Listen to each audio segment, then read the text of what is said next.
لو فخور ببلدك وأرض بلدك وعايز تعرف عظمة نيل بلادك، الفيديو ده عشانك. دايما بتسمع جملة مصر هبة النيل والمصريين. تعرف إن الجملة دي ليها معنى كبير. النيل هو شريان الحياة والوحدة في مصر القديمة، رمز من رموز مصر اللي بيربط بين الوجه القبلي والوجه البحري. وفي جدارية في معبد الأقصر بتوضح الإله حابي إله النيل وهو بيمسك حبل بيربط بين مصر العليا ومصر السفلى. حابي هو إله النيل عند المصري القديم اللي كان بيقدم للقرابين في وقت الاحتفال بالنيل المقدس. فالمصري القديم كان بيقدس النيل لأنه مصدر الحياة.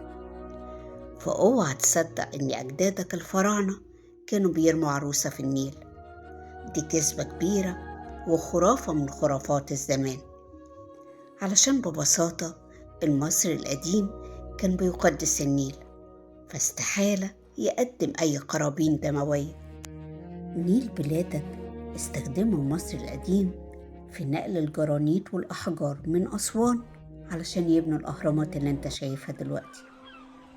هو وسيلة من وسائل النقل بين الوجه القبلي والوجه البحري، وكمان كان بيستخدم في عمليات التجارة ونقل البضائع للصعيد والدلتا.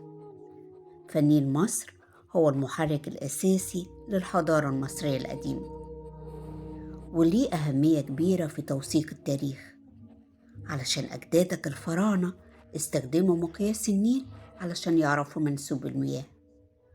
هو ده اللي خلى مصر تكون من أهم الحضارات في التاريخ. صحيح إن النيل مظهرش في المشهد بشكل واضح على جدران المعابد والمقابر، لكن في نقوش كتير جدا بتوضح تخزين الغلال وتخطي أزمات النيل. هتلاقي كمان مناظر الزراعة وتربية الحيوانات وظهور المناظر النيلية والسفن الكبيرة. فالمصري القديم عبقري في معرفة العلوم والمعرفة. فنهر النيل هو رمز الرخاء والسعادة اللي بيجمع بين الهوية المصرية والرمزية الاقتصادية. فالنيل مصر أسطورة الحياة المصرية. إنها مصر يا سادة، حضارة استمرت أكتر من 7000 سنة. تحيا مصر إلى أبد الآبدين.